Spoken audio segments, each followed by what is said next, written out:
माई रहती थी। माई के आगे पीछे कोई नहीं था, इसलिए वह अकेली रहती थी। एक दिन उस गांव में एक साधु पधारे। बूढ़ी माई ने साधु का बड़े प्रेम और सम्मान के साथ आदर सत्कार किया। जब साधु जाने लगे तो बूढ़ी माई ने उनसे विनम्र निवेदन किया, महात्मा जी, आप तो ईश्वर के परम भक्त हैं। कृपा करके मुझे ऐसा आशीर्वाद दीजिए जिससे मेरा अकेलापन दूर हो जाए। अकेले रह रहकर मैं उब चुकी हूँ। साधु ने मुस्कुराते हुए अपनी झोली से बाल गोपाल की एक सुंदर मूर्ति निकाली और वह मूर्ति बूढ़ी माई को देते हुए बोले, माई, यह लो, तुम्हारा अपना बालक है। इसे अपने बच्चे की तरह प्रेम पूर्वक लालन पालन करना, इसे अपने बेटे की तरह पालना और इसकी पूरी देखभाल करना। बूढ़ी माई को तो जैसे अनमोल खजाना मिल गया। उसने बड़े लाड़ प्यार से ठाकुर जी का लालन पालन करना शुरू कर दिया। वह रोज ठाकुर जी को नहलाती, उन्हें नए नए वस्त्र पहनाती और उनकी पूजा अर्चना करती। उनका खाना पीना भी बड़े प्रेम से बनाकर खिलाती। कुछ दिनों बाद गांव के कुछ नटखट बच्चों ने देखा कि बूढ़ी माई एक मूर्ति को अपने बच्चे की तरह लाड प्यार कर रही है। वे शरारती बच्चे थे, इसलिए उन्हें माई से मजाक करने का मन हुआ। एक बच्चे ने माई से कहा, अरे मैया, क्या तुझे पता नहीं, आज गांव में जंगल से एक भेड़िया घुस आया है। वह छोटे छोटे बच्चों को उठाकर ले जाता है और खा जाता है। तू अपने लाल का ख्याल रखना, कहीं भेड़िया इसे उठा ना ले जाए। भोली भाली माई डर गई। वह तुरंत ठाकुर जी को कुटिया के भीतर विराजमान कर दिया और खुद दरवाजे पर लाठी लेकर पहरा देने बैठ गई। उस दिन से माई अपने लाल को भेड़िए से बचाने के लिए दरवाजे पर पहरा देने लगी। वह न खाती थी, न पीती थी और न ही सोती थी। दिन रात दरवाजे पर बैठी रहती थी। एक दिन बीता, फिर दूसरा, तीसरा, चौथा और पांचवा दिन भी बीत गया, लेकिन माई अब भी बिना थके, बिना रुके, भूखी प्यासी अपने बाल गोपाल की रक्षा कर रही थी।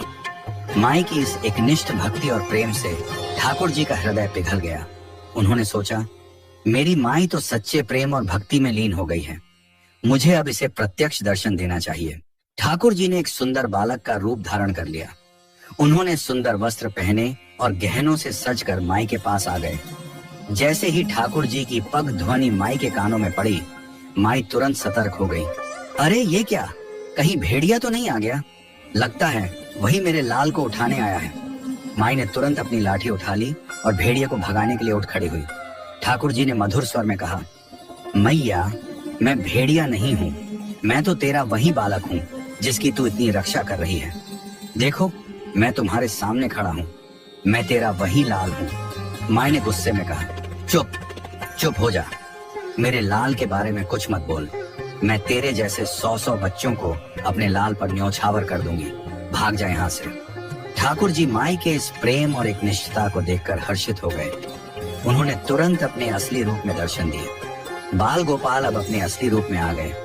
उनकी मनमोहक मुस्कान, सुंदर वस्त्र, मस्तक पर मोर मुकुट और हाथ में मुरली देखकर माई की आंखें खुल गईं। माई ने चकित होकर पूछा, तुम कौन हो रे?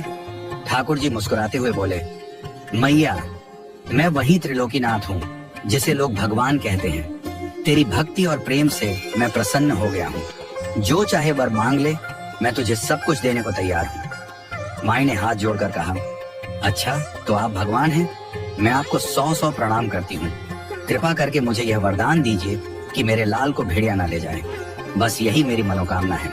ठाकुर जी माई की इस भोली प्रार्थना से अत्यधिक प्रसन्न हो गए।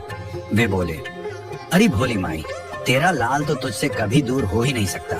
चल, मैं तुझे अपने साथ अपने धाम ले चलता हूँ। वहाँ किसी भेड़िए का डर नहीं होगा और न ही कोई तुझे अकेला छोड़ेगा। वहाँ तू हमेशा मेरे साथ रहेगी।